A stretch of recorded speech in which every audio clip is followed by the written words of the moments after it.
ધર્માદિ અંગ સહિત એકાંતિક ભક્તિ કરે તો જ એમ કહે કે માયાની નિવૃત્તિ થાય. કાર્ય અને કારણરૂપ માયા, તે માયાની વિનિવૃત્તિ થતા એટલે વિમોહન વ્યાપાર વિરામ પામતા તો શુદ્ધ થયેલો આ કૃષ્ણ ભક્ત તેના પરમધામને પામે છે. જે ધામને નિગમો બ્રહ્મ એમ કહે છે એ ધામ પરમાનંદના આસ્પાદ રૂપ અને અપુનરાવૃત્તિ રૂપ છે. તેનો અંત પરિચ્છેદ નથી, તેમ તેનો પરિચય નથી, માટે અનંત અક્ષય કહે છે. જેમાં કાળ માયા પોતાનું કાર્ય કરવા સમર્થ થતા નથી, તેમાં ન મળે એવું કાંઈ પણ સુખ નથી. તમામ મનોવાંછિત અનંત અક્ષય સુખને આપે છે. તેમાં શ્રુતિ છે સ યદિ પિતૃલોક કામો ભવતી સંકલ્પા દેવસ્ય પિતરઃ સમુત્તિષ્ઠન્તિ અનવધિક આનંદમય પરમબ્રહ્મ પુરુષોત્તમ પ્રાપ્ય છે. તેમાં સમુદ્રમાં ગાયનું પગલું આવી જાય છે એવા ન્યાયથી સર્વ સુખ સંપત્તિ સુગમ છે. આ 2 શ્લોકના અર્થમાં શ્રુતિ સ્મૃતિના પ્રમાણો છે. એટલે ભાઈ માયાની વિનિવૃત્તિ થાય, જીવ માયાને તરે એટલે ભગવાનના ધામમાં ચાલ્યો જાય. એની ધામની વાત કરેલી છે કે ભાઈ ભગવત ભક્ત શુદ્ધ હોય, કૃષ્ણ ભક્ત હોય એટલે એમ કહે કે ભગવાનના પરમ ધામને પામે. ત્યાં જાય એટલે એ ધામ અપુનરાવર્તી છે, અંત વગરનું છે, બરાબર. ને એમાં એમ કે જે સુખ છે તો કેવું છે, અક્ષય સુખ છે, બરાબર. એટલે કોઈ દિવસ નાશ નહીં પામે એવું. અહીંયાનું સુખ તો કેવું છે, ક્ષય થઈ જાય તરત જ. અત્યારે આ ઘડીએ સુખ ને એના પછીની ઘડીએ દુઃખ આવી જાય. આમાં એવું નથી. કાયમ માટેનું સુખ સુખ ને સુખ છે અને એની અંદર પરમબ્રહ્મ ભગવાન પુરુષોત્તમ રહે. હા બોલો. લોહી નહીં પીતા પણ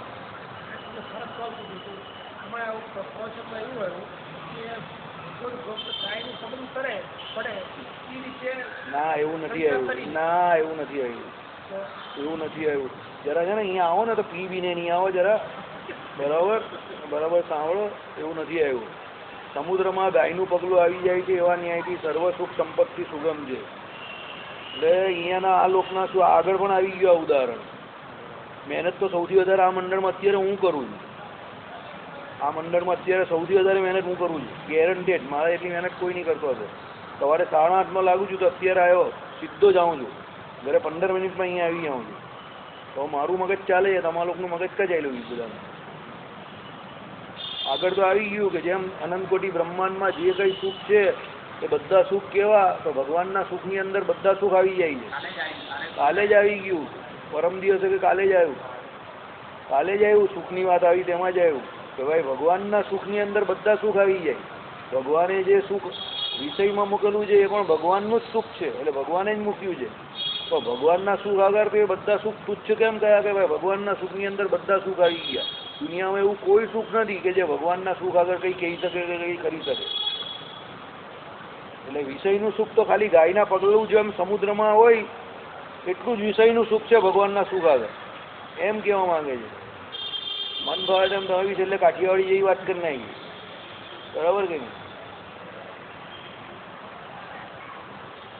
કાઠિયાવાડી જેવી જ વાત કરી નાખી ને તમે છેલ્લે. બધું સરળતાથી સીધું જોઈએ, તરત લાવ, જલ્દી લાવ, ગરમ લાવ. હું યાર ન સમજ પડી. આટલું એ તો સુખની વાત કરેલી. એવું કા સહેલો છે? એવું કા કહ્યું આમાં સહેલો છે? સહેલું કંઈ જ નથી. આવવાનું સહેલું નથી, જવાનું સહેલું નથી, જીવવાનું સહેલું નથી, મરવાનું સહેલું નથી, કંઈ સહેલું છે જ નહીં. મને તમે એક પણ વસ્તુ બતાવો જે સહેલી હોય છે. અહીંયા જીવવાનું સહેલું છે, અહીંયા આવવાનું સહેલું છે, મરવાનું સહેલું છે, કંઈ જ સહેલું નથી. અહીંયા માળા ફેરવવી સહેલી નથી. તો આવો મફતમાં માળા ફરતી હોય તો પેલો નહીં ફરાવતો તો સહેલું છે. મને એક વાત તો કેવું, મજા આવી ગઈ ને?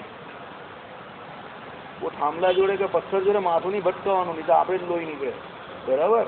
ચાલો, આ 2 શ્લોકના ઇત્યાદિ અર્થ કયા છે? બહુ મોટા 5, 6, 8, 10 પ્રમાણો આપેલા છે. એકાદ બે વાંચીએ. દિવ્ય બ્રહ્મપુરે યેસ સ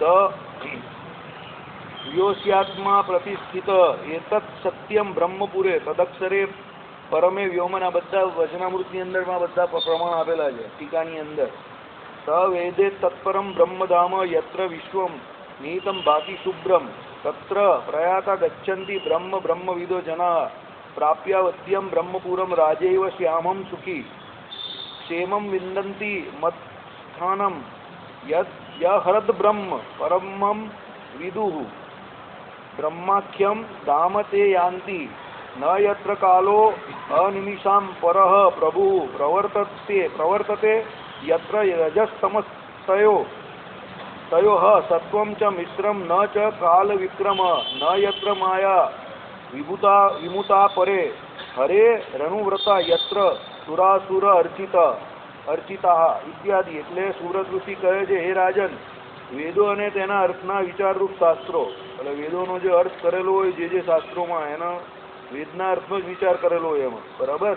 સમગ્ર શાસ્ત્ર આપણા સનાતન સંસ્કૃતિના વેદના અર્થના વિચાર પર જ છે. વેદની બહાર આપણે ત્યાં કોઈ શાસ્ત્ર જતું નથી, અને જે વેદની બહાર જાય એ શાસ્ત્ર સનાતન સંસ્કૃતિને માન્ય નથી, બરાબર. એટલે જે કોઈ શાસ્ત્ર છે એ આપણા કેવા છે, વેદના અર્થનું નિરૂપણ કરનારું છે સાદી ભાષામાં. પ્રાકૃત ભાષા હોય, ગીરવાણ ભાષા હોય, સંસ્કૃત ભાષા હોય, વેદની ભાષા કેવી છે, સામાન્ય વ્યક્તિને ખબર પડે, સમજ પડે એવી નથી. એટલે પછી વેદોને શું સમજવા માટે એમ કહે કે વ્યાસજીએ પુરાણોની રચના કરી, ઉપનિષદોની રચના કરી, સ્મૃતિઓની રચના થયા, બધી મોટી મોટા બીજા જેને જેવી રુચિ હતી એ પ્રમાણે વેદોનો મર્મ સમજાવવા માટે, સનાતન સંસ્કૃતિના લાભ માટે અને એમાં રહેલા ભક્તોના પરમહિત માટે બધા જેટલા મુમુક્ષુ હતા, વિદ્વાનો હતા, એમને આ બધા પ્રયત્નો કર્યા, અને જેની મહેરબાનીથી આપણે આટલા બધા શાસ્ત્રો વાંચી રહ્યા છે, સાંભળી રહ્યા છે, એની કથા વાર્તા કીર્તન અત્યારે પણ થઈ રહ્યા છે, બરાબર. ચાલો, એટલે આવી ગયું પુરાણો અને પંચરાત્રાદિકના સિદ્ધાંતને બોધ કરનારું વેદો અને તેના અર્થના વિચારરૂપ શાસ્ત્રો, પુરાણો અને પંચરાત્રાદિકના સિદ્ધાંતને બોધ કરનારું પુત્ર શ્રી હરિનું આવું વચન જનની ભક્તિ સાંભળીને ફરીથી એમ પૂછવા લાગ્યા, શું છે આ બધા જે પુરાણો, પછી પંચરાત્ર, વેદોના જે શાસ્ત્રો, જે અર્થ કરનારા જે શાસ્ત્રો, એ બધાના પ્રમાણો શ્રીજી મહારાજે જાતે આપ્યા. કહેવાનું તાત્પર્ય શું છે કે ભાઈ આપણો સંપ્રદાય કોઈ નવો સંપ્રદાય નથી, કંઈ નવું પ્રતિપાદન કરવા માટે આ સંપ્રદાય નથી. રામાનંદ સ્વામી અને શ્રીજી મહારાજે આગળ વધાર્યો. ટૂંકમાં સનાતન સંસ્કૃતિ જે કેવી અધપ્રાય થઈ ગઈ હતી, જેમાં એમ કે ઘણા બધા દૂષણો પેસી ગયા હતા, એના નિવારણ માટે અને દૂર કરવા માટે ભગવાને અવતાર ધારણ કરેલો, અને એ સનાતન સંસ્કૃતિને જ પુનર્જીવિત કરી છે, એનું જ પુનરુત્થાન કરેલું છે. પુનરુત્થાન કંઈ નવું નહીં કર્યું, નથિંગ ન્યુ હિયર. ભગવાને જે આ ભક્ત ચિંતામણી આદિક જે શાસ્ત્ર કયા છે, પણ બધા આપણા વેદ આદિક જે કોઈ શાસ્ત્ર છે એને મળતા જ આવે છે. આપણા શાસ્ત્રમાં કંઈ વેદ આદિક શાસ્ત્રોથી જુદું કે બીજું કે નવું લખતું નથી. એ તો આપણાવાળા જે અડબંગા અને ઉડબંગા છે એ લોકો જાણી જોઈને પોતાની લાઈન મોટી કરવા માટે સનાતન સંસ્કૃતિની લાઈન નાની કરવા જાય છે. તો એ લોકોને એ ખબર નથી કે સનાતન સંસ્કૃતિની લાઈન નાની થાય તો ઓટોમેટિક તમારી લાઈન નાની થઈ જશે. બાજુવાળાના છોકરા જોડે તમારો છોકરો ભરતો હોય ને પછી તમે કહો બાજુવાળાનો છોકરો આવો નકામો છે, એમ જોડે તારા છોકરાને શું કામ ભરાવે? તો તારો છોકરો બી નકામો જ હોય ને, બરાબર. એવી વાત છે. વેદ ઉપરથી કે ઉપનિષદ ઉપરથી કે સનાતન સંસ્કૃતિના જેટલા ગ્રંથો છે એની ઉપરથી દુનિયાના એટલે જેટલા પણ સનાતન સંસ્કૃતિના ગ્રંથો, સંપ્રદાયો ભલે અલગ અલગ ખુલે, કે ભલે સંપ્રદાયો અલગ અલગ આવે, એ લોકોનું મૂળ બધું વેદ જ છે. અને જે સંપ્રદાય વેદની બહાર જાય એ સંપ્રદાય સનાતન સંસ્કૃતિને માન્ય નથી. જાઓ, બધા બુદ્ધો જૈનોની જેમ બધા ફૂટબોલ હિન્દુ સનાતન સંસ્કૃતિમાંથી. એટલે તો આજે કોઈ બુદ્ધ કે કોઈ જૈન એવું કહી નહીં શકતું કે અમે હિન્દુ છે. કહેવા જાય તો બી કોઈ માનતું નથી. હવે પર્સન્ટેજ ઘટી ગયા એટલે એ લોકો કહે છે કે ભાઈ અમે હિન્દુની શાખા છે, આમ છે તેમ છે. કેમ? રહ્યા બહુ ઓછા ને એટલે રહેલા ખબર પડી ગઈ લોકોને આપણે તો બહુ ઓછા છે. એટલે બધા વેદ વિરુદ્ધ વર્તનારા છે, એટલે બધાને સનાતન સંસ્કૃતિમાંથી શું કરી નાખ્યા? હાકી કાઢવામાં આવ્યા, બરાબર. વેદ વિરુદ્ધ જાય એટલે સનાતન સંસ્કૃતિની બહાર જ ચાલ્યો જાય પેલો. એ પછી આપણાવાળા બી બહુ બહાર દોડદાપણ કરે, એમાં આખા એવા 2-4 જણા દોડદાપણ કરે, એમાં આખો સંપ્રદાય ખરદાય છે એ લોકોને કારણે, અને છબી બગડે છે સંપ્રદાય. એ લોકોનું અજ્ઞાન આખા સંપ્રદાયને નડે છે. આ બધા નવું લઈને ક્યાં આવી ગયા સ્વામિનારાયણ વાળા? એવું લોકો કહેતા થઈ ગયા, અને આખા સંપ્રદાયની વિરુદ્ધમાં એ લોકો પુસ્તકો બહાર પાડતા થઈ ગયા, જે હકીકતમાં આપણા સંપ્રદાયનો મત જ નથી, બરાબર. એટલે આ તો શું છે કે ભાઈ આપણા વંઢેલા છે એને લીધે બીજા હાચા છે બહારના છે એની આપણે ગાળો ખાઈએ છીએ, એવી હાલત થઈ ગઈ. કારણ કે એ લોકોને પાછું બોલાય એવું નથી, એ લોકો સાચા છે. આપણા અમુક ખોટા છે ને એ બધા ખોટા શાસ્ત્ર બનાવે છે પોતાના ઘરના, એને કારણે બહારના લોકો પછી જબરજસ્તી એ લોકો they are force to do that. એનું ખંડન એવું કરવું તો પડે જ ને, એમાં એનો કામ આપશે. પણ આપણાવાળા ગધેડાઓને ખબર નહીં પડે કે ભાઈ આપણે આ જે કરી રહેલા છે, કહી રહેલા છે, એ મૂળ સંસ્કૃતિની સનાતન સંસ્કૃતિની વિરુદ્ધમાં જાય છે, બરાબર. તો ખબર પણ કાઢી પડે, બધું વાંચું જેવું હોય તો કચરાપટ્ટી જેવું. લોકો એને ખાખરાની ખિસકોલી શું જાણે? કેરીનો સ્વાદ, એવી વાત છે. આ બધા ખાખરાની ખિસકોલી જેવા છે આપણાવાળા. એ અંદર અંદર અંદર અંદર ગોળ ગોળ ફરિયાઈ કરે છે. ગાય વજાડી વાજા મગનભાઈ મહારાજા જેવા છે બધા. એની આગળ જતા જ નથી. એનો અર્થ ખબર જ ને તમને? એકની એક જ ગુટ ગુટ કરે છે. એ જ વાતું વાતું કર્યા કરે છે. વાતુમાં બધું આવી જાય છે. ને વાતું આખું સત્યાનાશ વાળી દીધું. ખબર ખોદી નાખી આખા સંપ્રદાય. બધા વાતુના પ્રમાણ લઈને આવે. બહાર જાય તો જગ હસાઈ થાય તમારી કે આ વાતું બાતુને હું જગ નાખી દે ભાઈ, જ્યાં જતી હોય ત્યાં. બરાબર? વાતું થોડું કઈ સંપ્રદાયનું શાસ્ત્ર છે? કઈ જગ્યા પર કહ્યું કે વાતું સંપ્રદાયનું મુખ્ય શાસ્ત્ર છે કે શાસ્ત્ર છે? એવું પણ કઈ જગ્યા પર લખ્યું? અરે જેની વાતું એ લોકો મેક્સિમમ માને છે એને તો હમણાં વચનામૃતમાં એનો કોઈ સવાલ નથી ને સત્સંગી જીવનમાં એક માન સવાલ છે એમને, એક વાર નામ છે. એની વાતું ને એ લોકો માથા પર ચડાવે છે અને એની હવે સત્સંગી જીવનને પ્રમાણ નહીં માને પાછા. બરાબર? એટલે બધી અંબક વાત છે એ લોકોની. એ લોકોની વાતું જેવી એ લોકોની વાત પણ છે. બધું જવા દેવો હોય, ભૂલી જવાનું. મુખ્ય શાસ્ત્ર પકડશો તો જ સંપ્રદાય ખબર પડશે, ભગવાન જે કહેવા માંગતા એ ખબર પડશે અને કલ્યાણ પણ તો જ થશે. બાકી આ બધા આડે પાટે જાય તો કંઈ કલ્યાણ બલ્યાણ નહીં જાય. ભૂલી જવાનું તમારે. નિશ્ચય જ નહીં થાય ને તમને તમારા ભગવાનનો, ઈષ્ટદેવનો. પહેલાં ઈષ્ટદેવનો નિશ્ચય નહીં થાય એટલે પછી મોક્ષ કાઢી થવાનું. બરાબર? પ્રેમવતી પૂછે છે, અરે તમો સકળ સત્શાસ્ત્ર તાત્પર્ય તત્વને જાણો છો? એટલે આવી ગયું સકળ સત્શાસ્ત્ર એટલે બધા સત્શાસ્ત્ર જે કયા આપણા સનાતન સંસ્કૃતિના એના તત્વોને તમે જાણો છો. આવું ભગવાન માતા પ્રેમવતીએ ભગવાનને કહ્યું.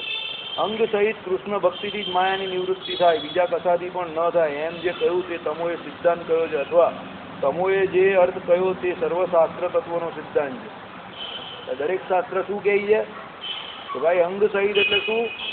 ધર્મ, જ્ઞાન અને વૈરાગ્ય એ જે 3 અંગ કયા એને સહિત જે ભક્તિ કરે. કોની? શ્રી કૃષ્ણ સેવા મુક્તિસ્થ ગમ્યતામ. શ્રી કૃષ્ણ ભગવાનની ભક્તિ કરે એને જેમ કે કોની પ્રાપ્તિ થાય? માયાની નિવૃત્તિ થાય અને ભગવાનની પ્રાપ્તિ થાય ને ભગવાનના ધામની પ્રાપ્તિ થાય. બાકી એના સિવાય બીજા જે કોઈ હોય છગન મગન આ બધા આ ને પેલાવાળા ને આ બાપાવાળા ને પેલા બાપાવાળા, કોઈનું કલ્યાણ નહીં થવાનું, કોઈની માયાની નિવૃત્તિ નહીં થવાની. બરાબર? માયાની નિવૃત્તિ કોની થાય? ધર્મ, જ્ઞાન, વૈરાગ્ય સહિત ભક્તિ કરે, ભગવાનનો નિશ્ચય હોય, સત્શાસ્ત્રમાં માનતો હોય, એનો જ મોક્ષ થાય. બાકીના કોઈ બાપા આવે, કોઈ લાત મારે, કોઈ ઘૂસો મારે, કોઈ થપ્પડ મારે, કોઈ ભેંટ મારે કે કોઈ પછી એને ધબ્બો મારે, કંઈ મોક્ષ બોક્ષ નહીં જાય ગમે એવા ધબ્બા ખાઈને. બરાબર? આ લોકમાં એની બહુ પ્રસિદ્ધિ ભલે હોય, ભૌતિક રીતે કદાચ બહુ આગળ હોય, કોઈ મને કહે એનું શું મેનેજમેન્ટ છે? મેનેજમેન્ટ કરવાથી કદાચ દેશ ચાલે. મેનેજમેન્ટ કરવાથી મોક્ષ નહીં થાય. મોક્ષનું મેનેજમેન્ટ અલગ છે બાજુ. એ શાસ્ત્રમાં જે પ્રમાણે કહ્યું એ પ્રમાણે મેનેજમેન્ટ કરવું પડે. બાકી કોઈ જે ધબ્બા મારવાવાળા છે એનો પણ મોક્ષ નહીં થયો તો બીજાનો કાથી થવાનો? બરાબર? ભાઈ ભલે તમને કડવા લાગે મારા શબ્દ કે અઘરા લાગે કે તીખા લાગે, તમને એમ થાય કે આ માણસની કોઈ હેસિયત નથી ને આવું બોલે. મારી કોઈ હેસિયત નથી. હું તો આમાં જે આવે તે બોલું ને એમાં તો ગમે તેને પાડી દેવું. પછી સામે ગમે તેવો આવેલો એને પાડી દેવું. પછી કેમ? આની બહાર ગયો તે આપણો નથી. પતી ગઈ વાત. એ ગમે એવો મોટો હોય ને આ લોકને વિશે આપણે શું લાગે એના વિશે? ને આપણે કંઈ એની પાસે કંઈ લેવું છે કે માગવું છે કે બહુ મોટી પોસ્ટ જોઈએ છે કે માનપાન જોઈએ છે? કંઈ નહીં જોઈતું. જે મળવાનું હતું એ ભગવાને દઈ દીધું. હવે કોઈ વસ્તુની આશા નથી. મુલાકાત કા વક્ત ખત્મ હુઆ. બરાબર? ભગવાનનું આટલું મોટું નામ ભગવાનનું છે આપણી આગળ, પછી બીજા બધાની કાં જરૂર છે? બરાબર? એટલે કોઈ એ પ્રમાણે કોઈ મોક્ષની રીતિ જ નથી. એ પ્રમાણે આપણી કોઈ ગુરુ પરંપરા નથી. એવા કોઈ આપણા શાસ્ત્ર નથી. બધું આપણાથી ઊંધું કરે છે ને પાછા કે હું આપણા બાપ થઈને બેવાની વાત કરે છે કે સ્વામિનારાયણની તો અમે જ છે. ઓળખાણ જગતમાં સ્વામિનારાયણની અમે કરાવી છે. એ તો બધા બહુ દાઉદ ઇબ્રાહિમે પણ ઓળખાણ કરાવેલી છે એના આખા સમુદાયની. પણ સારા માણસો છે તે દાઉદ ઇબ્રાહિમને થોડા માને છે. ખરાબ છે એ તો માનવાના છે, સારા થોડા માને. તેમ એનાથી ભલે સંપ્રદાયની કે સ્વામિનારાયણની ઓળખાણ થઈ હોય ને, પણ એને કોઈ તત્વને જાણતો હોય, શાસ્ત્રને જાણતો હોય, ભગવાનના જે એમ કે સિદ્ધાંતને જાણતો હોય તે થોડો માને એને. એ તો કુખ્યાત માણસ પણ જગતમાં બહુ ફેમસ હોય. એને કરીને થોડું કંઈ રૂડું થાય. 2 પ્રકારે માણસ હોય, એક પ્રખ્યાત હોય ને એક કુખ્યાત હોય. તો કુખ્યાત હોય એટલે કે એની આરતી થોડી ઉતારવાની. એ તો બોલિવૂડવાળા ઉતારે ને એની પર પિક્ચર બનાવે અને લોકો ગધેડાઓ જોવા જાય. શાસ્ત્રનો એવો સિદ્ધાંત નથી. બરાબર? શાસ્ત્રમાં તો જે પ્રમાણે કહ્યું હોય, ભગવાને કહ્યું હોય, આચાર્યોએ કહ્યું હોય, મોટા પુરુષોએ કહ્યું હોય, સત્શાસ્ત્રે કહ્યું હોય, એ રીત અનાધિકારથી આની આ જ છે. આમાં કોઈ ફેરફાર નથી. આ બધા મોટા મોટા આવી ગયા, સો કોલ્ડ મોટા મોટા, કહેવા માત્ર પૂરતા મોટા મોટા આપણા સંપ્રદાયમાં પણ હતા. બધું બહુ જુદું જુદું કરવા ગયા, કંઈ થયું નહીં એનાથી. એ લોકો ચાલ્યા ગયા પણ કંઈ થયું નહીં. સંપ્રદાયથી વિમુખ થઈ ગયા, કંઈ થયું નહીં. ભલે મોક્ષનો માર્ગ નાનો છે ને ભલે મોક્ષાર્થી ઓછા છે, પણ માર્ગ હજુ સાચો જીવતો છે. યાદ રાખજો, પેલી બાજુ તો માર્ગ જ મરી ગયો આખો. મોક્ષનો રસ્તો જ નહીં મળવાનો કોઈને.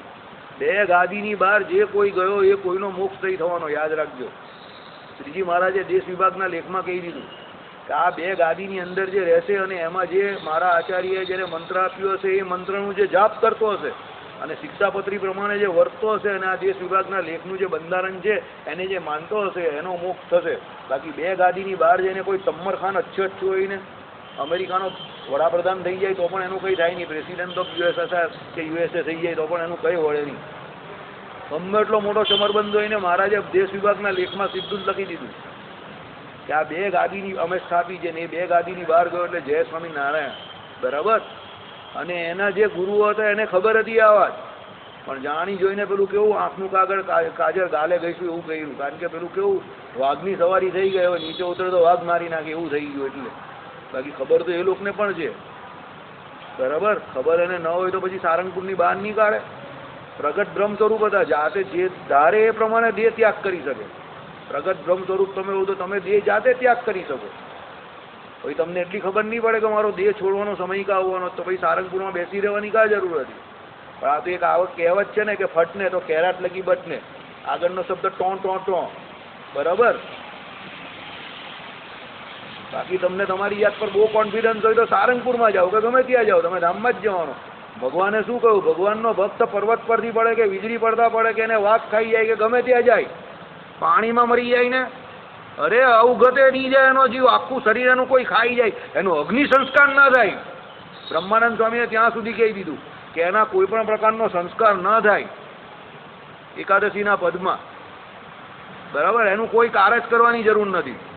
ભગવાને ચોખ્ખું કહ્યું સીધો ભગવાનના ધામમાં જાય, વચ્ચે કાંઈ અટકે નહીં. પણ ભગવાનનો ભક્ત હોવો જોઈએ. એવો નિશ્ચય નહીં એટલે પછી હું બધા એને પકડીને બેસી રહી કે ના ગુરુને બહાર કાઢશું અને બહાર કંઈ શોર્ટ બોટ થઈ જશે ગુરુની જેમ તો આપણી બહુ બદબોય થઈ જશે, એટલે ગુરુને ત્યાં જ રહી ગયા. તો ભાઈ અહીંયાથી બહાર નહીં, તમારે અહીંયા જ જવાનું છે. બરાબર. તેજેન્દ્ર પ્રસાદજીએ તરત જ કહ્યું ભાઈ એવું કોઈ શાસ્ત્રમાં અમારે ત્યાં કહ્યું નથી કે આની સરહદની અંદર જાય એટલે સીધો ધામમાં જાય, એવું કંઈ કહ્યું નથી. બહાર આવી ગયા, શેર બહાર આ ગયા, બરાબર બહાર આવ્યા.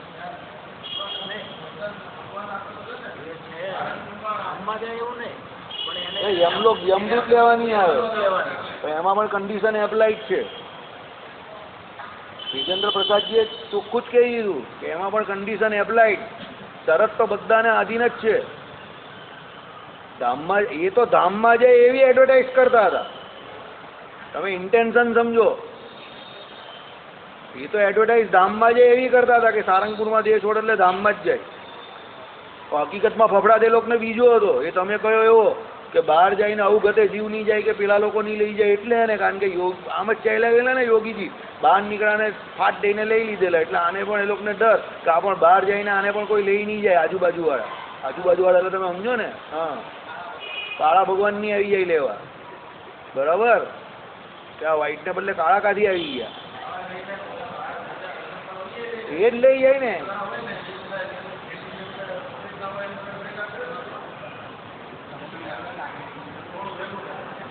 ચાલો, એટલે અહીંયા શું કહ્યું? શાસ્ત્ર તત્વનો સિદ્ધાંત. આપણે અહીંયા શાસ્ત્ર તત્વનો સિદ્ધાંત છે. ભલે તમને કોઈની પ્રકૃતિ અહીંયા મરોડાઈ હોય કે ભલે કોઈને દુઃખ થયું હોય કે ભલે કોઈને એમ થાય કે આટલા મોટા પુરુષ વિશે આ ભાઈ આવી વાત કરે છે, હું છેલ્લા 25 વર્ષથી આવી વાત કરું છું ભાઈ. બરાબર. મેં તમને આગળ પણ કહ્યું, મેં એ મૂર્તિ ઉપર એક એવું પણ કારનામો કરેલો છે કે જે જાહેરમાં કહેવાય એવો નથી. બરાબર. અભિષેક બી કરાવેલો છે મેં એ મૂર્તિને. બરાબર. કયો અભિષેક તે તમે જાણી જાઓ. બરાબર. શરત લાગેલી એક ભાઈએ કે તમારો નિશ્ચય કહો. મેં કહું આપણે હમણાં તાત્કાલિક અભિષેક કરી દઈએ આ મૂર્તિનો. લે ને એ ભાઈ કે હું વાત કરો. એટલું બધું ડેરિંગ તમારામાં. મેં મૂકી દે ફોટો નીચે. આપણે એક લિંગમ કરીને અભિષેક ચાલુ કરી દીધો. એમાં હું ગભરાવાનું? એ કઈ થોડો ભગવાન છે. બરાબર. વિનમ્રતાની દ્રષ્ટિએ એ કામ બરાબર નહીં હતું, પણ નિશ્ચયની દ્રષ્ટિએ એ કામ બહુ જોરદાર હતું. કારણ કે બીજા 10 જે ડરતા હતા એ લોકો પણ મારી જોડે પછી અથા કરીને ચાલુ કરી દીધું. એક લિંગમ કરીને બધા છોકરાઓ લાગી પડ્યા. સમજી ગયા તમે કહેવાનો મતલબ? નિશ્ચયની દ્રષ્ટિએ કામ બહુ ઊંચું હતું. અમુક વખતે શું હોય કે તમારે એવું અમુક કામ કરવું પડે કે જેમાં તમારે નમ્રતાને બધું સાઈડ પર મૂકી દેવું પડે, તો જ સામેવાળાને વિશ્વાસ બેસે. દરેક જગ્યા પર વિનમ્રતા નહીં પકડી રખાય. એ તો એ વિનમ્ર કોને એમ કરીને તમને કોઈ 2 તમાચામાં ચાલ્યો જાય. બરાબર. એટલે નિશ્ચયની વાત હોય ત્યાં તો આવી રીતે શાસ્ત્ર પ્રમાણે જે હોય જ નિશ્ચય. માચા ખાચર પાસે પેલો આવ્યો તો માચા ખાચરે શું કર્યું? લાઠી લઈને એને ભગાવવા ગયા ને, પછી તમે કહો કે ના એ તો વિનમ્રતા. આ વિનમ્રતા નહીં આવે ભાઈ. સમજી ગયા ને? હું જે ટૂંકમાં કહેવા માંગુ છું, એને લાઠી લઈને જ મારવા ગયા માચા ખાચર કે ભાગ અહીંયાથી ચાલ. બરાબર. એટલે જ્યાં એવી વાત આવે, ટેકની વાત આવે, મહારાજે શું કહ્યું? ભગવત ભક્ત અને ભગવાન એની વાત જ્યાં આવે તો ભગવાનના ભક્તે સુરવીર થઈ જવાનું. ને જે વિમુખ હોય અને એ પોતાના ઈષ્ટદેવનું કે ભક્તનું જરા પણ એમ કે ઘસાતું બોલતો હોય તો એના વેણ પણ વેણ લેવાના. મહારાજે એવું કહ્યું. પછી એની સામે વિનમ્રતાનો ડંકો નહીં વગાડવાનો મારી પાસે આવીને. ભાઈ તમે મારી પાસે આવીને એમ કહો કે તમારામાં વિનમ્રતા નથી તો ભૂલી જજો. એ ટાઈમ પર તમે કોઈ પણ પ્રકારની મારી ઉપર સારાપણાની અપેક્ષા રાખતા નહીં. જ્યાં ભગવાનના ભક્તના નિશ્ચયની ને એને એની વાત હશે. સમજો. આ બીજી બધી વાતમાં દયા બરાબર છે. કોઈ ગરીબ હોય, કોઈ આ હોય, કોઈ ખોડખાપણ હોય, સામાજિક આર્થિક, તા દયા રાખવાની બરાબર છે. પણ જ્યાં ના તા તો ના જ નહીં. એટલે નહીં. શાસ્ત્રની વિરુદ્ધ તો નહીં જ. પછી ભલે ગમે સામે મોટો ચમરબંધ હોય ને. મારાએ શું કહ્યું? ધ્રુવ, પ્રહલાદ આદિ જે કોઈ મોટા ભક્ત છે એમને ભગવાન અને ભગવાનના ભક્તનો જ પક્ષ લીધો છે. એટલે જ એમ કે એના શાસ્ત્રોમાં નામ લખાણા છે. બરાબર.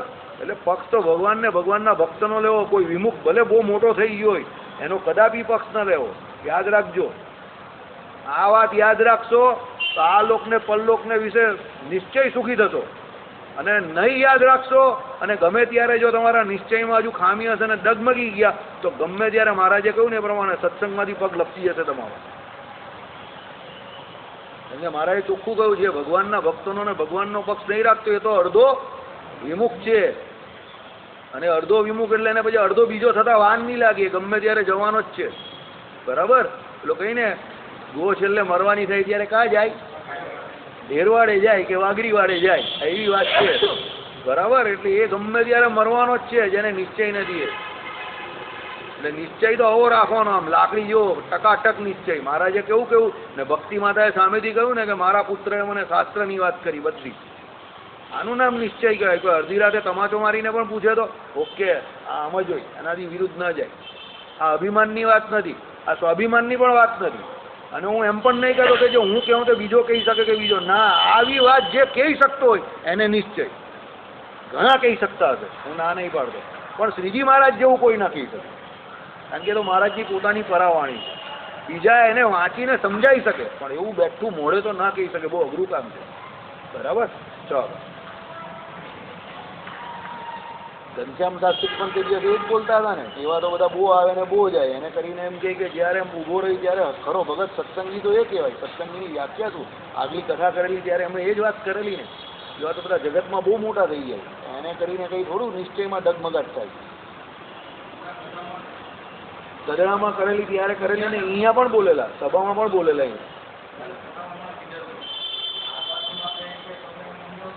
હા.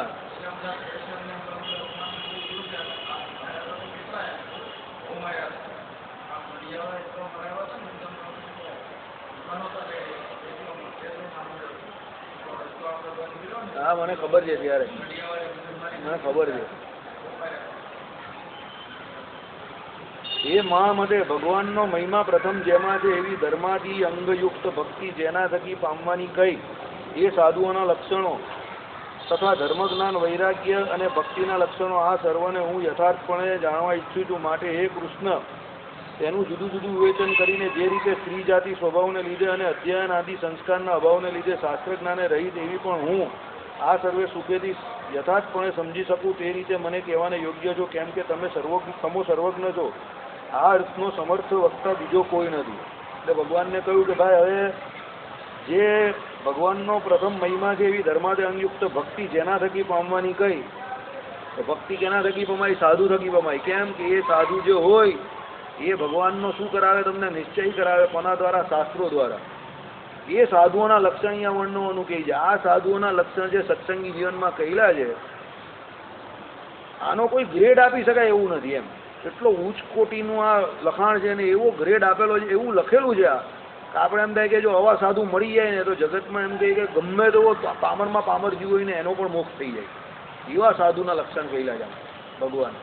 ચાલો, અને શું કહ્યું? હું તો સ્ત્રી જાતિ છું એટલે એમ કહે કે આમ પણ સમજણ ઓછી છે, શાસ્ત્રનું કોઈ જ્ઞાન નથી એટલે તમે સમજાવો. એટલે આપણા જેવી જ વાત છે.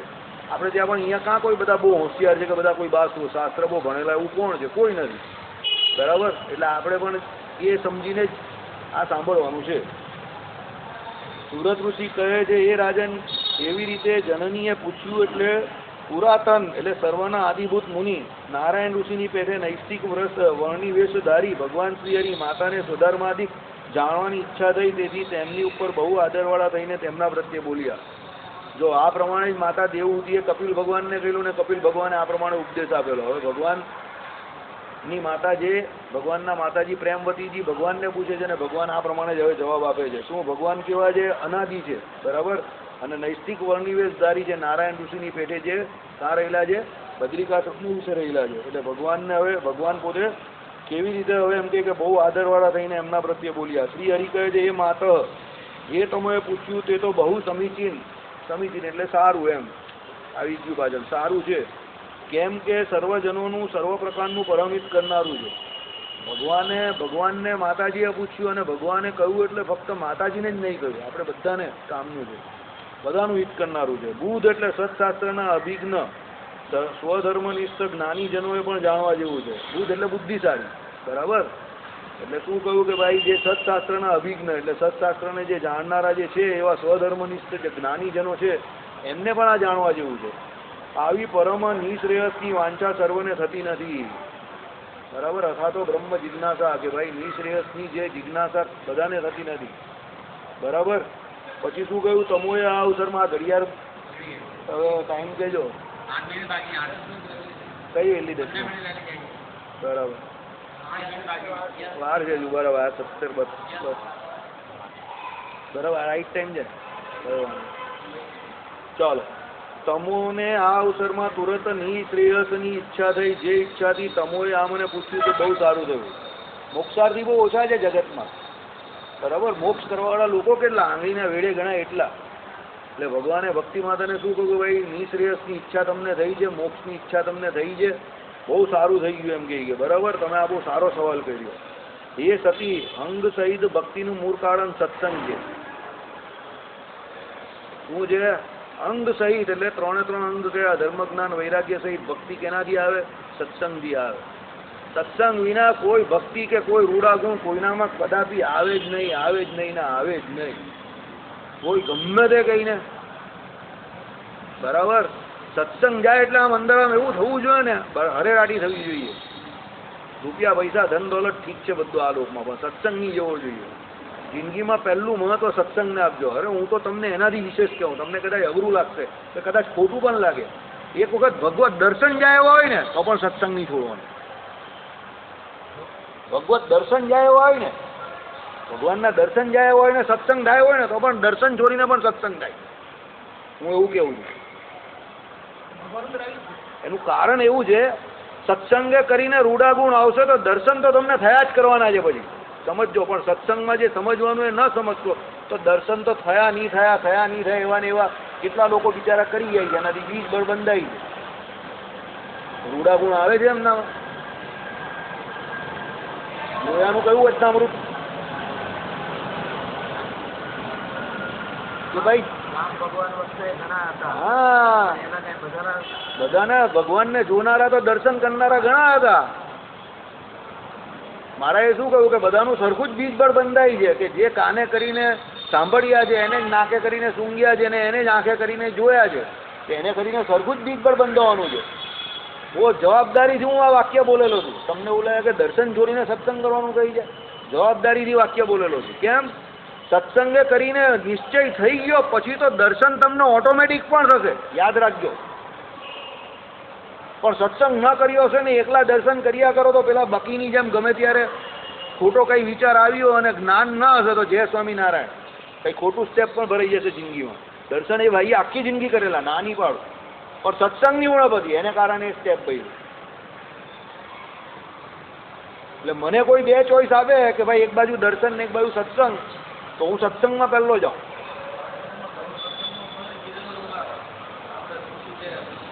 મહારાજે તમને કહું, મહારાજે પોતે વચનામૃતમાં શું કહ્યું કે ભાઈ અમારા દર્શનની ગેલછા વગર, આશા વગર અમે કહીએ અમારા વચનને વિશે રહેવું ને બહાર જઈને બીજા જીવને અમે ઓળખાવો, અમારી ઓળખાણ કરાવો, એને કરીને અમે જેટલા રાજી થઈશું એટલા તમે અહીંયા અમારી પાસે રહેશો તો રાજી નહીં થઈએ. એટલે દર્શન કરતા મહિમા ભગવાને કહ્યો ને એનો, પોતાના સ્વરૂપના નિશ્ચયનો, બીજાને કરાવવાનો પણ કહ્યો કે નહીં એ જગ્યા પર. સમજવા જેવી વાત છે. ઘણા અનગઢોને આ નહીં ખબર. હે તમે યાર તમને કેટલી વાર કહું કે અહીંયા આવો ત્યારે તમે મોડું મોડું બધું જોઈને શું નહીં સમજ પડી.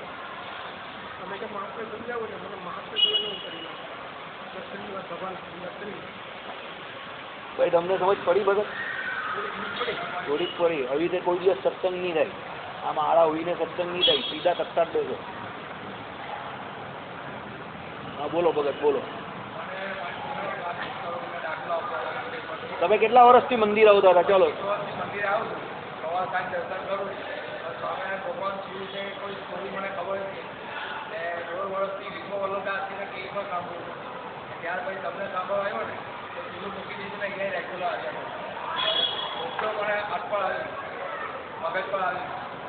સમજો આ ગ્રંથ બોલે છે બરાબર. એમના એક શબ્દ તમે તો નજીક જ રહું જ ને.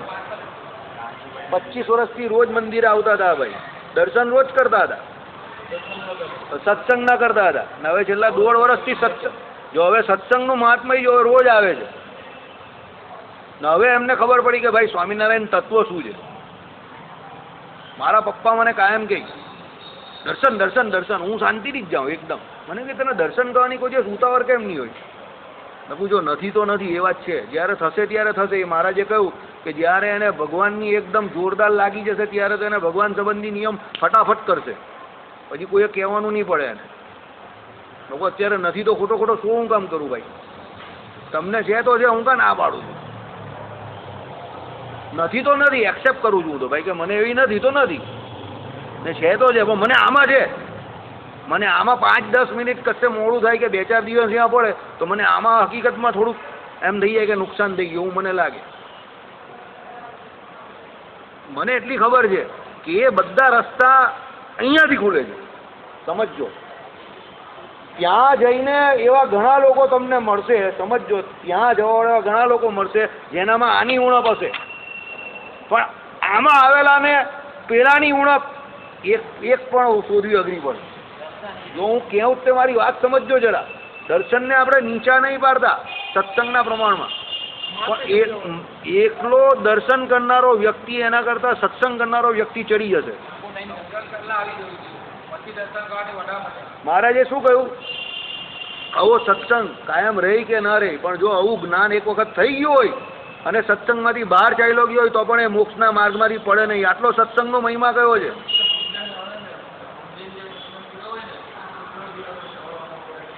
આઈડિયા આવ્યો તો? શ્રીપતિમ શ્રીધરમ સર્વદેવેશ્વરમ ભક્તિધર્માત્મજમ વાસુદેવ